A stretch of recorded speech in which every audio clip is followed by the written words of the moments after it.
If you're watching this, there's a good chance you already know how it ended.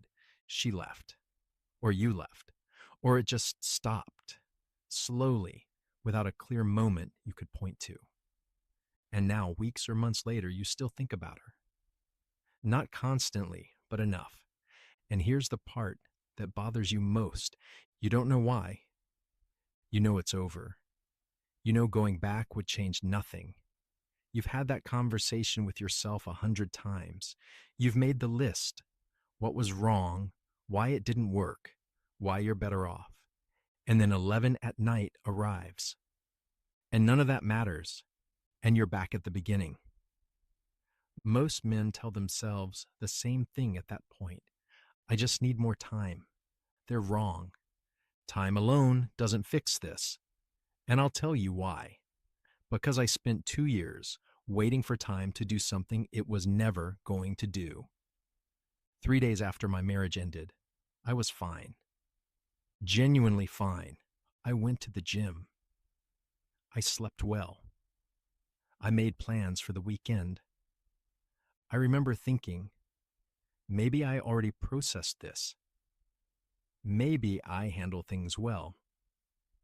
I was not handling things well.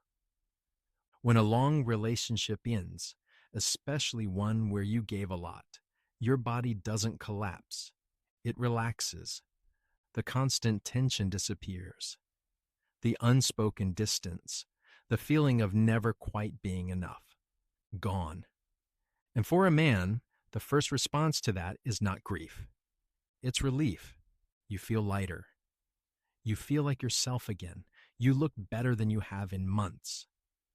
And then 6 months later, on a completely ordinary Tuesday afternoon, it hits you, not slowly, all at once. And by then, everyone around you has moved on. They stop checking in because you seemed fine. And you're alone with something that's been building since the very first week. Most men call that delayed grief. I call it the bill arriving. Here's where most men break. Not in the first weeks. Later, when the numbness lifts and the real question surfaces. And the question is not why she left. It's not what she did wrong. Those questions are comfortable.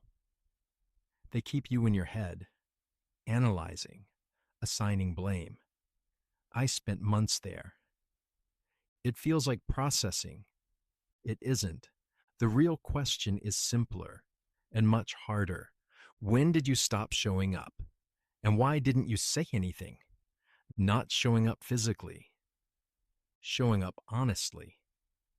There was a moment, maybe years before the end, when you felt something shifting and you decided it wasn't the right time to address it. You noticed the distance growing. You told yourself it would pass. Something in you went quiet, and you let it stay quiet. That moment is usually where it actually ended. Not the last argument, not the final conversation. That quiet moment, much earlier when you looked away. Most men never find it, not because it's hidden, because finding it means admitting something they'd rather not admit, that they knew. And said nothing. I'll tell you what I've seen. Talking to men who've been through this. The ones who can't stop thinking about an ex, months or even years later, almost never can't move on because of love. They can't move on because the relationship ended before they understood it. She represents an unfinished question, not about her, about you, about who you were in that relationship, what you compromised without realizing it, what you gave up quietly over time, until you barely recognized yourself by the end. When it ended, those questions didn't get answered. They got buried, and the mind doesn't let buried questions go. It keeps returning to the last place they were alive. That's why time alone does nothing. You can wait 5 years. If you never sat with the actual question, not what happened, but what you allowed to happen, she'll still be there. at 11 at night. Not because you love her, because you never finished the conversation you needed to have with yourself. Most men never do what I'm about to describe. They think about the relationship constantly, but thinking and feeling are not the same thing. Thinking keeps you safe. Feeling means letting the weight of it actually land. The loss, the regret, the specific grief of who you were trying to be and where you fell short. Men who do this come out the other side different. Not faster, not louder about their recovery, genuinely different, because they went through the thing instead of around it. The men who run, and I was one of them for a long time, they look better early. New routine, new energy, new plans.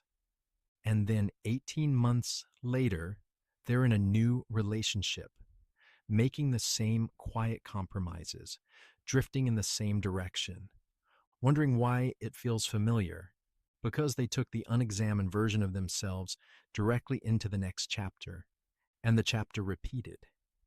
The men I've watched actually rebuild. Almost none of them were fine in the beginning.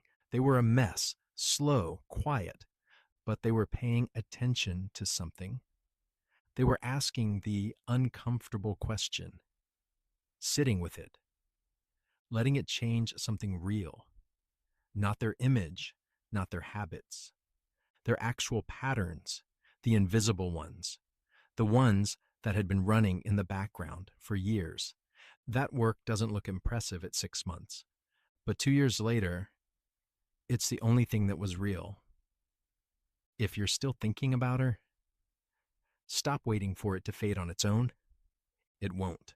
Not because you're weak, and not because what you had was so rare you'll never find it again, but because there's something in that relationship you haven't understood yet. And until you do, part of you will keep going back. Not to her, to the version of yourself that was there. That's the one worth finding.